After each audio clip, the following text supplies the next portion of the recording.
அற்புதங்களின் தேவனாம் ஆண்டவர் இயேசுவின் நாமத்தினால் அன்பானவர்களே, உங்களை வாழ்த்துகிறோம்.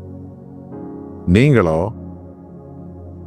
சாபத்திற்கல்ல, துயரத்துக்கல்ல, அவமானத்துக்கல்ல, தோல்விக்கல்ல, வெட்கத்துக்கல்ல, இயேசு கிறிஸ்துவ நாமத்தினால் ரட்சிப்புக்கே, அபிஷேகத்திற்கே, ஆசீர்வாதத்திற்கே, பூரண சுகத்திற்கே நீங்கள் அழைக்கப்பட்டவர்கள். யாத்ராகமம் 15ஆம் அதிகாரத்தில் 27வது வசனம் ஒரு ஆழமான சத்தியத்தை ஆவியானவர் நமக்கு போதிக்கிறார். பின்பு அவர்கள் ஏலிமுக்கு வந்தார்கள்.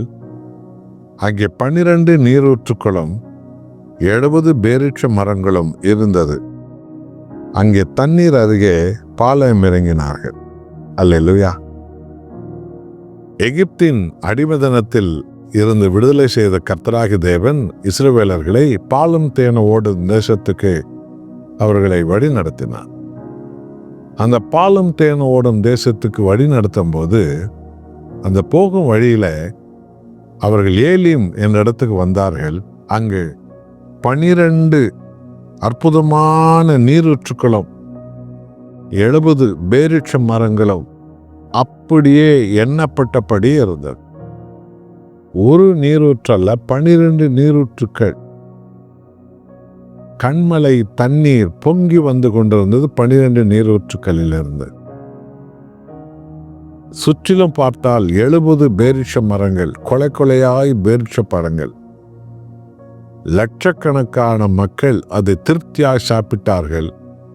அந்த 12 நீரூற்றுக்களிலும் இஸ்ரவேல் மக்கள்கள் தாகம் தீர்த்தார்கள்.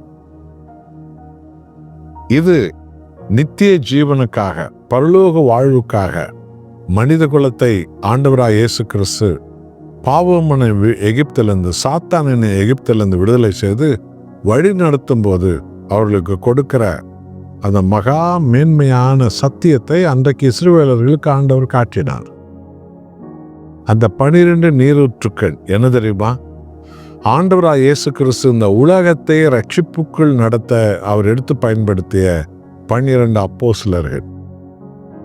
அவர்கள் வழியாக தான் ஆண்டவராய் இயேசு கிறிஸ்து எனும் நீரூற்று, பரிசுத்தாவின் நீரூற்று, இந்த 12 அப்போஸ்தலர்கள் வழியாக தான் முழு உலகத்துக்கும் போய் சேர்ந்தது.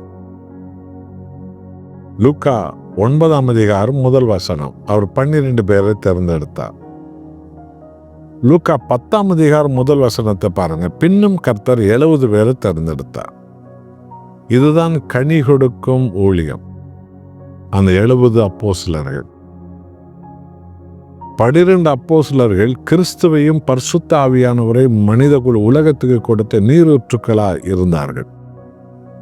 அந்த 70 அப்போஸ்தலர்கள் இயேசு என்னும் கனி கொடுத்தார்கள், சேவை என்னும் கனி கொடுத்தார்கள். மனித குலம் முழுவதற்கும் அவர்கள் மனித வாழ்வின் சேவை என்னும் கனி கொடுக்கும் அவர்கள் பேரிட்ச மரங்களாய் அவர்கள் இருந்தார்கள். இதை கர்த்தராய் இயேசு அந்த இஸ்ரவேல் மக்களுக்கு பின்ன வரும் காலத்தில் அவர் செய்ய போகிற மகிமையை அந்த இஸ்ரவேலர்களுக்கு ஏலிம் என்ற இடத்துல காட்டிவிட்டார். உங்களுடைய வாழ்விலும் 12 நீரூற்றுக்கள் எத்தனை மகிமை என்று புரியுதா? நம் கையில் இருக்கிற வேத புத்தகமே நீரூற்று, பரிசுத்தாவின் அபிஷேக நீரூற்று.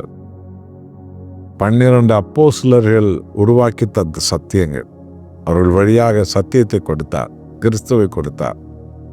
70 கடிதரம் தோட்டங்கள், எத்தனை மகிமை! என் அன்பானவர்களை, இஸ்ரவேலர்கள் நீரூற்றில் குடித்தார்கள், குளித்தார்கள். ஓ, கண்மலை நீரூற்று அவர்களை புதுபலன் அடைய வைத்தது. திருப்தியாக அந்த 70 பேரிட்ச மரங்களின் கனிகளை, கொத்து கொத்தாய் இருக்கிற கனிகளை திருப்தியாய் சாப்பிட்டு புது பலன் அடைந்தார்கள். இன்றைக்கும் ஆண்டவர் 12 நீரூற்றுக்களான அப்போஸ்தல சந்ததியின் அபிஷேகத்தை நிரப்புவார். 70 பேரிட்ச மரங்களின் கனிதரும் திருப்தியை உங்களுக்கு நமக்கு ஆசீர்வாதமாய் தேவன் தருவார். நாம் ஜெபம் செய்வோம். நல்ல ஆண்டவரே, எத்தனை அன்புள்ளவர்! 12 நீரூற்றுக்களாக 12 அப்போஸ்தலர்களை உலகத்துக்கு தந்தீரே. 70 பேரிச்சமர கனிகளாக ஆண்டவரே அப்போஸ்தலர்களை தந்தீரே. அப்போஸ்தல ஊழியம் என்பது நீரூற்றின் ஊழியம், கனிதரும் ஊழியம். என்னோடு ஜெபிக்கிற ஜனங்களையும் எங்கள் எல்லோரும் அப்படியாய் நீரூற்றுக்களாக கனிதரும் ஊழியர்களாக மாற்றும். இயேசுவின் நாமத்தில் ஆமென்.